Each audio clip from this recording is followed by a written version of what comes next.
Let's face it, what to do is easy. 90% of solopreneurs in their first year get started by obsessing over the what, myself included, by the way. What product should I sell? What software to buy? What marketing campaign to run? Those of us who make 10K a month or more have even figured out how to do business. Tactics, sales funnels, behind the scenes business management, that sort of thing.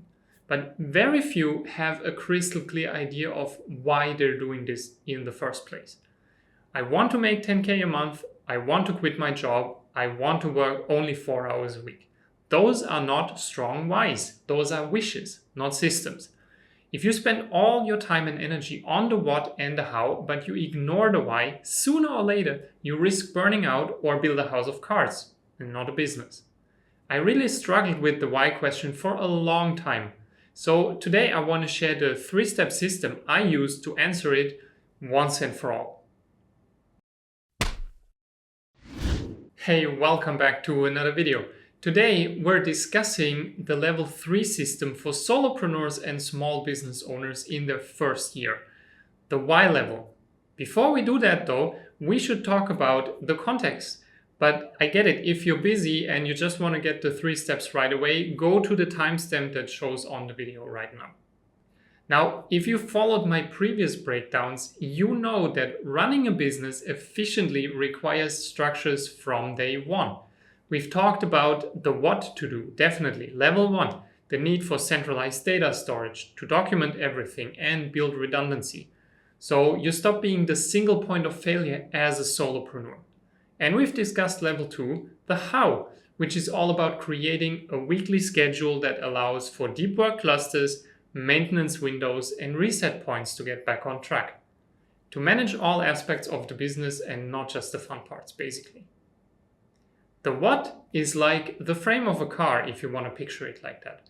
The how is the engine, and level 3, the why, that's the fuel. It doesn't matter how nice the car looks like or if it has a V8 engine. Without the fuel, the damn thing won't go anywhere other than roll downhill on its own. Answering the why question for a business can be super hard. Think about it. How many people do you know who can clearly articulate their purpose in life? I mean, we all have one. Most of us just don't spend any time and effort to put it into words. And why would a business be any different? Most solopreneurs fail to put their real why into words because they're keeping busy with the what and the how. The thing is, once you have a clear idea of the why, the what and the how usually become super easy. They just fall into place. But if you skip it, you build a car without fuel. Every single person who's ever created a sustainable business, and I mean solo or as a team, has dialed in the what, the how, and the why. Everyone else who hasn't burns out long before they make a single cent or when the business goes downhill fast. So how can you answer the why question? Not just super clear, but once and for all. Personally, I found the 3 Ps the most effective way. Clarifying professional skills, pain points, and passions. Now, I didn't come up with the idea of the 3 Ps. I simply packaged them for the level 3 video so we can talk about it in terms of a business framework. And that being said, the first step obviously is to audit your professional skills. I mean, it seems obvious, right? But people get it wrong all the time. They try to build a business around things they wish they were good at rather than what they're actually good at. So we want 2 things here. First, a list with all your skills. That's what you can do. And then second, we should figure out how you can apply those skills in a way that gives you an unfair advantage. We'll talk about the unfair advantage in a second, but for now, let's list all the skills you have. So when I did that for myself, I wrote down everything I can do. Like take apart a process, understand individual steps, optimize them, and then create a more efficient workflow. I know how to take a manual process and transform it into a digital one. I have expertise in organizational change management and personal development techniques on top of that. I also speak 2 languages fluently and things like I have good time management and project planning skills, and you get the point. So make a simple list with all the skills you can think of. Then figure out your unfair advantage next. Basically, that's the intersection of a broad skill with a very specific high value problem. So let's say on the first list you wrote, I'm a graphic designer, or I can do graphic design. Your unfair advantage might be that you use your graphic design skills to help early stage tech startups create brand identities to attract their first 1,000 clients. If as IT department head I also have expertise in organizational change management, my unfair advantage is that I can get people who are scared of change embrace technology better. It can be something as simple as I understand how to set up a smartphone and I explain it to my grandma in a way she understands. Professional skills are your raw materials in a manner of speaking. What are you good at? What are you trained in? The unfair advantage is about figuring out how the raw material can be applied or even systematized. How can you package your skill so it can be sold over and over again with minimal extra work, for example? Skills provide the competence required to charge money at the end of the day. But competence alone isn't enough in a business. And that brings us to the second P, pain points. So in my personal experience, this is where the strongest businesses come from, really. They're so powerful because friction is necessary to create a solution. And when we talk about pain points, we have to look at two different types, the external pain points and internal ones. First, let's look outward. What's a big issue you see in your industry, in your field, that needs to be solved right away? Or what drives you crazy about your current job? So let me give you a real example from my government days. Lack of standards was a huge problem back then. Every department worked differently. Sometimes two people in the same office did the same task differently. They had no SOP to follow, and as long as the result was reasonably similar, nobody even cared. When we talk about software, my organization used one program to get the job done. But if I went to my counterpart in a municipality 3 miles away, they did the exact same job with a different tool and a completely different workflow attached to it. You could say they really embraced this concept of decentralization, which sounds nice on paper, but in reality it meant everybody for themselves. I realized eventually there is no way to digitalize processes properly because there are no standards, no systems in the first place. That frustration was really huge for me, but I also saw it as a fantastic business opportunity. And that's an external pain point. But then you also have to look at internal pain points. They're more personal. Why do you need to leave your current job or your current situation? Now, as IT department head, I had two massive internal pain points. Income ceiling and this idea of trading time for money. I was paid well, for sure, no complaints there.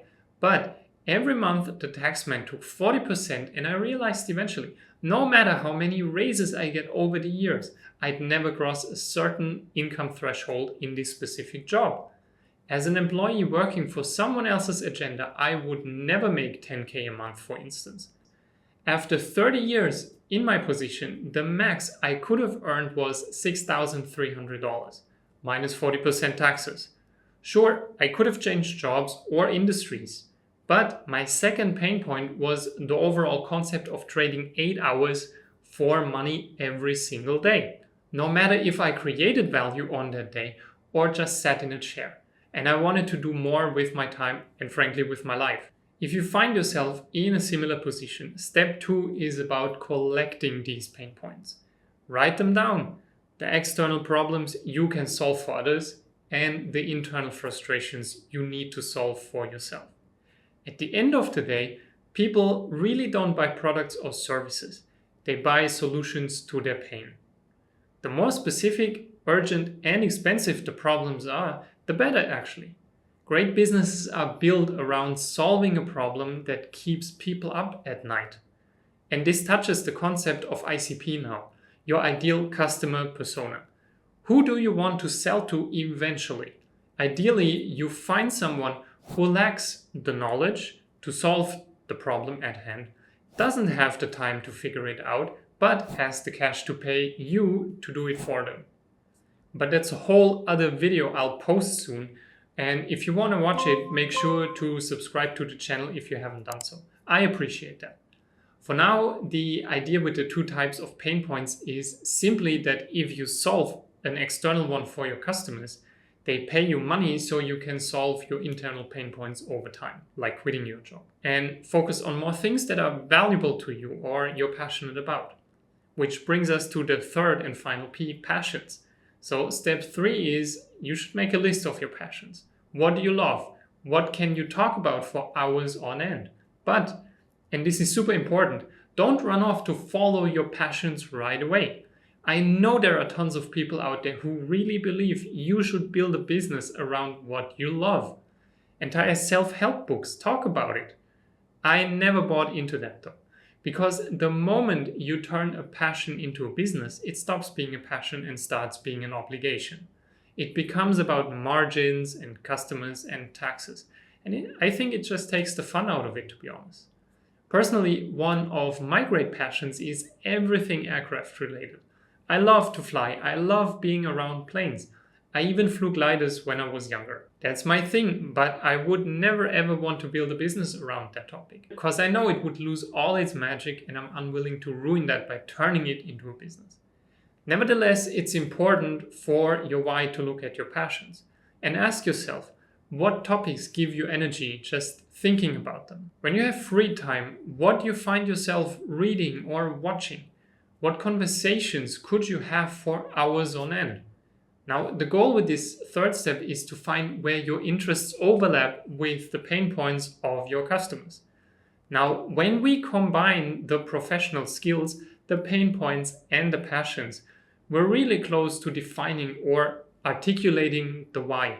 The holy grail would be to figure out how your skills can solve a painful problem within a context you're obsessed with.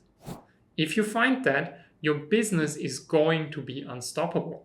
The solopreneurs who make it are the ones who know why they suffer through that initial startup phase, the first 1 to 2 years. They aren't doing it for the 10K a month. They're looking for a solution to a painful problem that they can fix with their skills.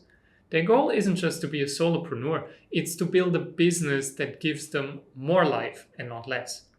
That being said, a question I sometimes get is, okay, look, this all makes sense, I get it, but where should I start with the 3 Ps if I want to figure out the why?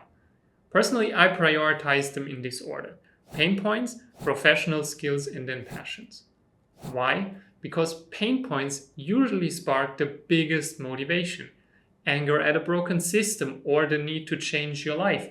That's a stronger fuel than just being passionate about any topic. Then you use your professional skills to solve those pain points and sprinkle some of your passion on top to keep you going when times get tough. But hey, that's my opinion. Let me know in the comments what you think about this and how you actually approach figuring out your why in the past, the present, and the future. I love to hear about that. Now, we've completed level 3 to put a solo business on a strong foundation of why, how, and what. Holistic business management with weekly deep work clusters, maintenance windows, and reset points. Centralized data storage, SOPs, and redundancy. They all work in conjunction to keep the workload not just manageable, but focused in the right direction. So if you're just starting out or you feel overwhelmed by doing this solo, let me tell you that you're on the right track if you consider systems like this one. And in case you haven't seen level 1 or 2, you should definitely watch them next to get the full picture right away. That's it for today. Thanks for watching and I see you next time.